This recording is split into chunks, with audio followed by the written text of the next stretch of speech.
Hallo und herzlich willkommen zu einem neuen Video auf meinem Kanal LED Smart Home. Heute knöpfen wir uns das neue Flaggschiff von Roborock vor, den Saros 20. Roborock verspricht ja hier nichts Geringeres als den Teppich King mit einer schon fast absurden Saugleistung von 36.000 Pascal und einer Bauhöhe, die endlich unter fast jedes Sofa passt.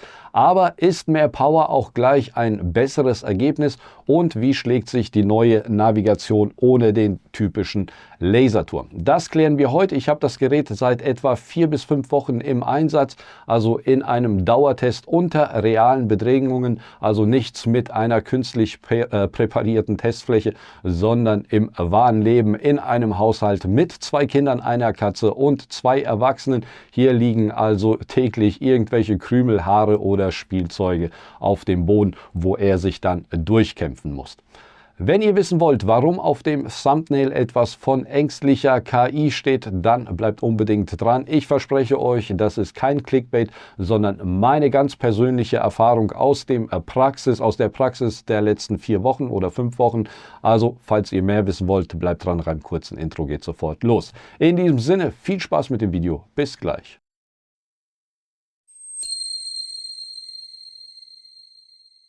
Schön, dass ihr dran geblieben seid. Bevor wir uns den Roboter näher anschauen, gucken wir ganz kurz mal in den Lieferumfang rein. Also ihr bekommt den Roboter inklusive 2 vorinstallierter Wischpads und die Reinigungsstation mit einem Staubbeutel und das war's. Es ist also kein Reinigungsmittel dabei, keine Ersatzpads, keine zusätzlichen Seitenbürsten. Das ist leider bei Roborock mittlerweile Standard und auch etwas schade, denn bei einem Roboter in einer solchen Preisklasse wäre ein kleines Starter-Kit oder ähnliches schön gewesen.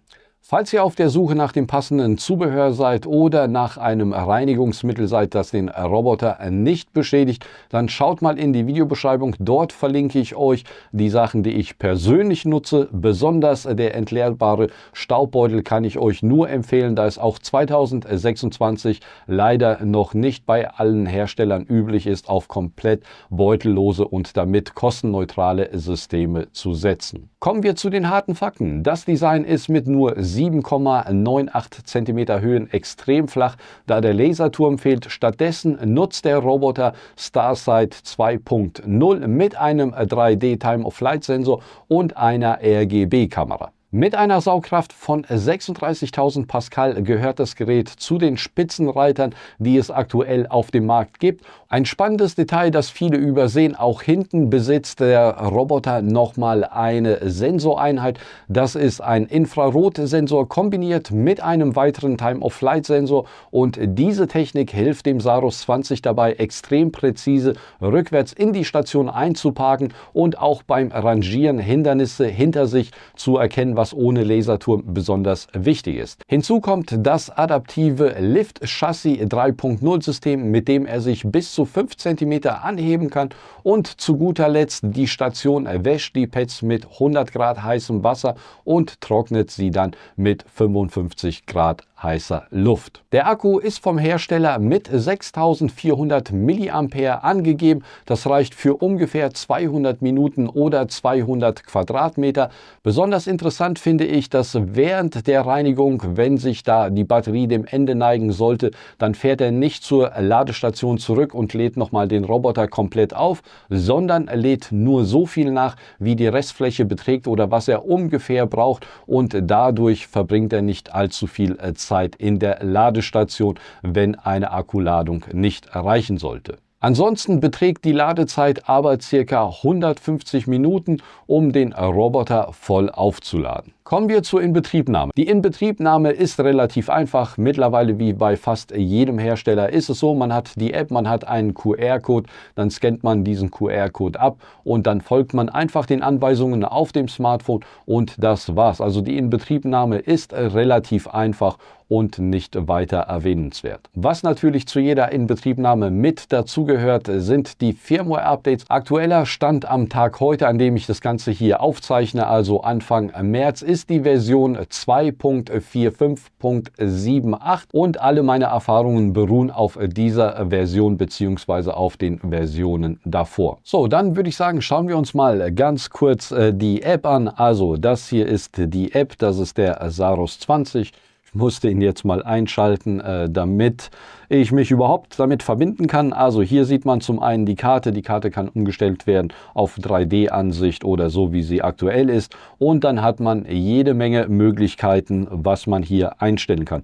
Wir sehen hier Reinigungsverlauf, der ist seit ungefähr 26 Stunden aktiviert und hat in der Zeit 1085 Quadratmeter abgefahren bzw. gereinigt. Gucken wir uns mal ganz kurz hier an. Filter, Bürste und so weiter. Ist noch ein bisschen was übrig, also kann man noch was machen. Dann hier Teppichreinigungseinstellungen. Wie gesagt, es gibt unzählige Einstellungsmöglichkeiten, was man alles machen kann.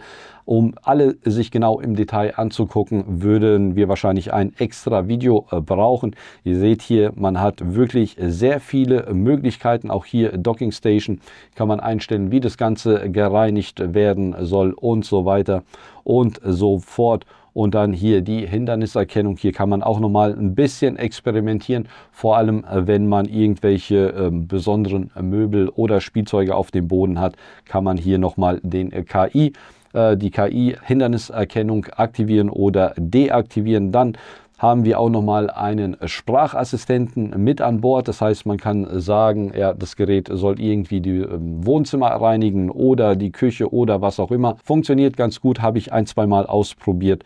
Passt soweit. Dann Remote-Anzeige. Ja, man kann auf die Kamera zugreifen und mit seinem Haustier sich unterhalten oder gucken, was gerade abgeht. Und ihr müsst keine Angst haben, sobald die Kamera aktiviert ist, bekommt man auch gesagt, dass die Kamera aktiviert ist. Und ansonsten war es das. Firmware-Updates gucken wir nochmal schnell rein. Aktuell ist nichts. Wie gesagt, Version 2.45.78.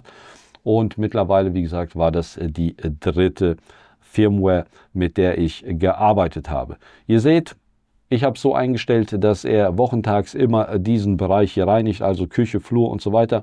Und das macht er ganz gut. Und was mir besonders gut gefällt, ist, wenn man hier reinzoomt, kann man hier sehen, was er erkannt hat. Also hier sieht man, hier liegen Schuhe auf dem Boden. Und was liegt hier? Ein Sack.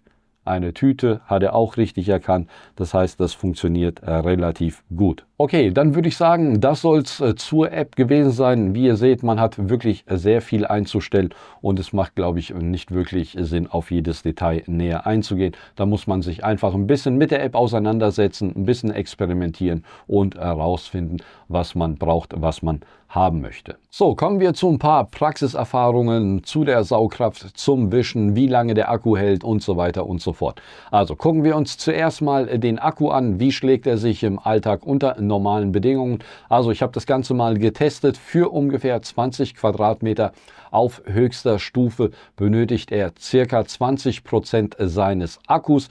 Die Lautstärke auf dieser Stufe, das hat mich ein bisschen überrascht. Die war relativ angenehm. Natürlich ist es laut, aber es ist kein schrilles Geräusch, sondern ein mehr oder weniger angenehmes Geräusch. Nachts um 10 würde ich ihn natürlich nicht auf dieser Stufe fahren lassen, aber dennoch angenehm, das Ganze zu hören, beziehungsweise nicht unangenehm, das Ganze zu hören, sagen wir es mal so.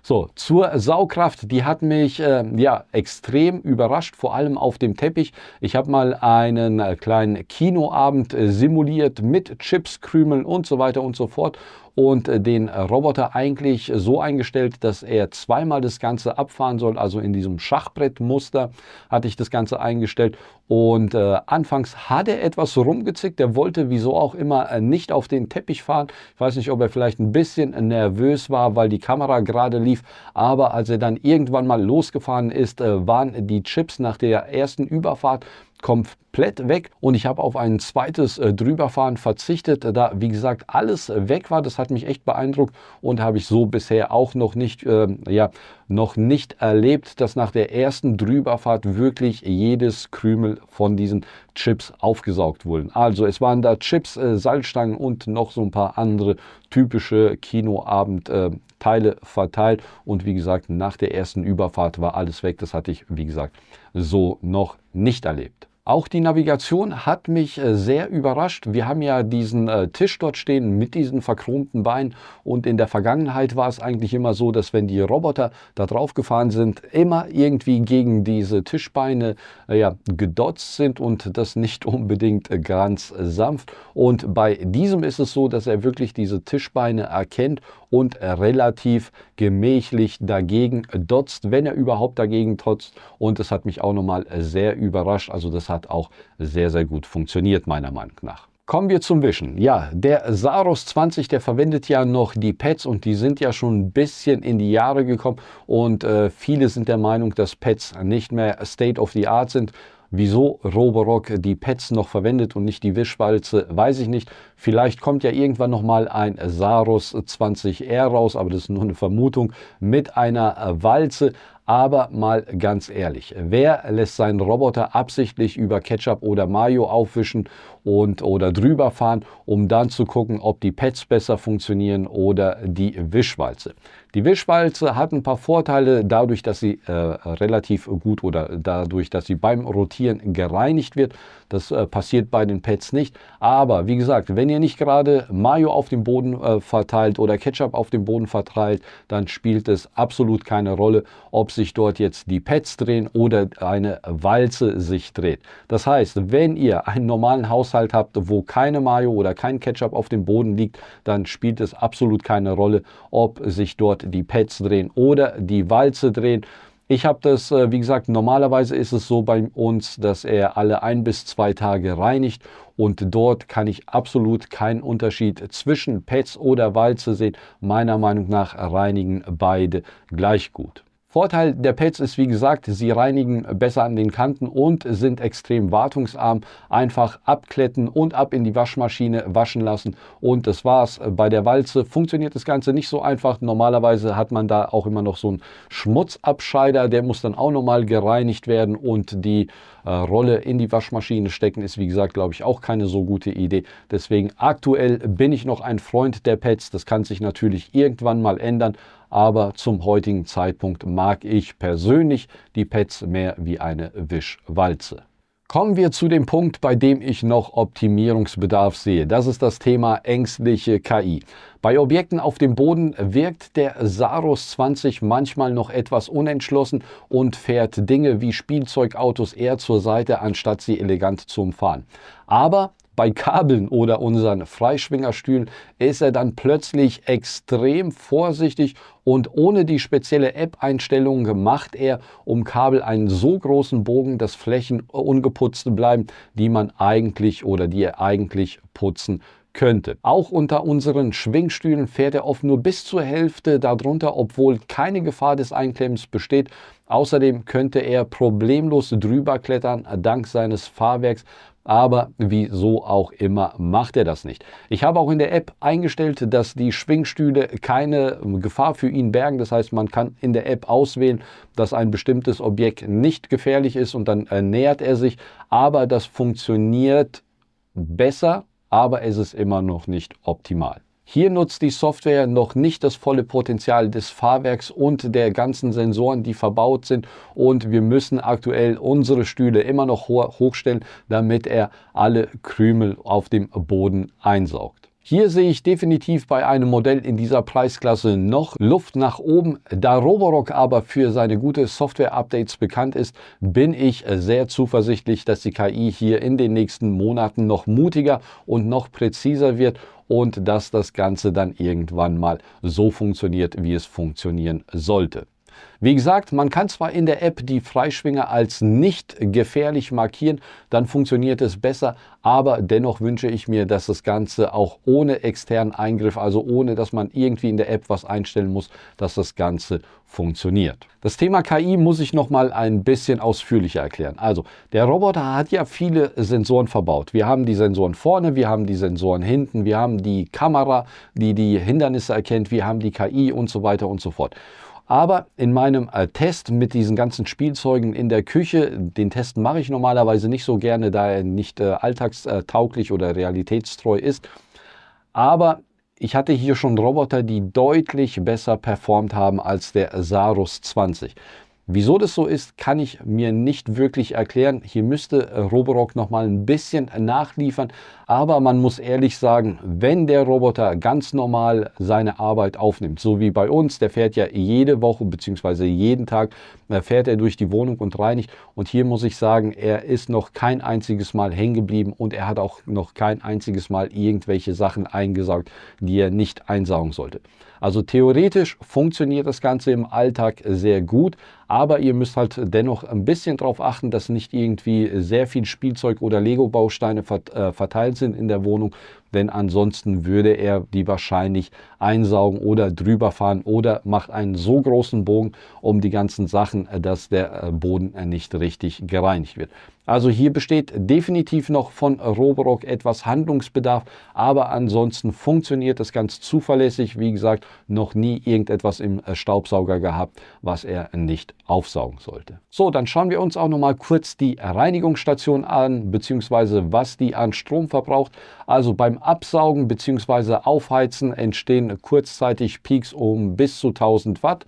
Dann die Trocknung, die verbraucht ca. 100 Watt, beziehungsweise das läuft dann 3 Stunden lang und dann sind es irgendwas um die 0,3 Kilowattstunden mit Trocknung und 0,2 Kilowattstunden, wenn der Akku einfach nur geladen wird. Ich habe das Ganze mal über mehrere Tage geloggt und blende euch hier auch noch mal was ein. Da sieht man ganz schön, wenn die Absaugung angeht, wie die Stromspitze nach oben geht und wie sich das Ganze beim Trocknen bzw. wenn die Trocknung nicht aktiviert ist und einfach nur das Gerät geladen wird. Ein weiterer wichtiger Punkt meiner Meinung nach ist, wie verhält es sich mit Gerüchen von diesen Wischpads. Also da kann ich euch Folgendes sagen. Ich habe das jetzt seit ungefähr 1,5 Wochen deaktiviert. Das heißt, die Reinigungsstation, die tut die Pads nicht mehr trocknen, sondern einfach nur wischen und dann bleiben sie in der Reinigungsstation und werden dann von selbst trocken, beziehungsweise dadurch, dass er jeden Tag einmal fährt,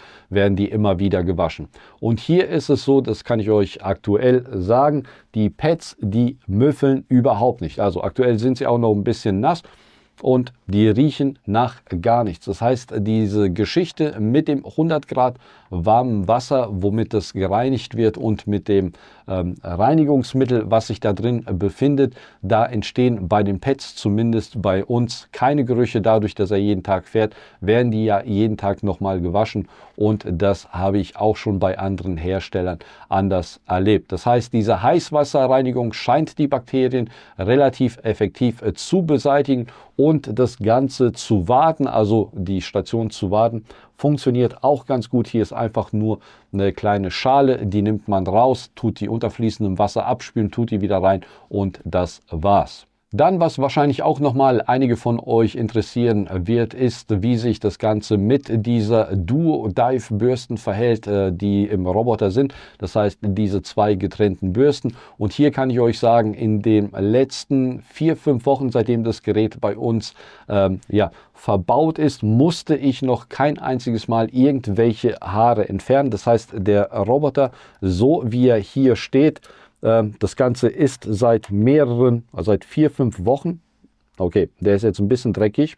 Hätte ich vielleicht mal ein bisschen putzen sollen. Ich weiß nicht, das sieht man aber wahrscheinlich in der Kamera nicht. Hier ist er irgendwie mal über ein bisschen Staub gefahren.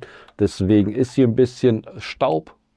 Aber wirklich irgendwelche Haare haben sich hier nicht verfangen. Ich hätte das Ding, wie es aussieht, mal vorher reinigen müssen. Aber ihr seht, das Ding ist in Betrieb und sieht noch relativ gut aus dafür, dass es jetzt seit 4 Wochen in Betrieb ist. Also auch hier, das Ganze funktioniert relativ gut und man muss sich im Endeffekt keine großen Gedanken um die Haare in die Rolle machen. Dann, was auch noch relativ wichtig ist, vor allem jetzt in der kalten Jahreszeit, beziehungsweise wir sind ja jetzt gerade im Wechsel von Winter auf Frühling. Der Roboter, der hat ja eine LED verbaut und damit kann er auch navigieren, wenn es absolut dunkel ist. Das heißt, wenn er morgens bei uns fährt und draußen ist es noch dunkel, ist er noch nie stehen geblieben. Das Ganze habe ich auch nochmal getestet und da gab es, wie gesagt, auch keine Probleme. Er schaltet einfach das LED-Licht an, das ist relativ hell und navigiert ohne Probleme auch im Dunkeln. Dann, was ich auch noch fast vergessen hätte, der Roboter, der verfügt ja über diese ausfahrbare Seitenbürste. Die funktioniert, aber die geht meiner Meinung nach nicht immer auf, beziehungsweise fährt nicht immer raus, wenn sie rausfahren sollte.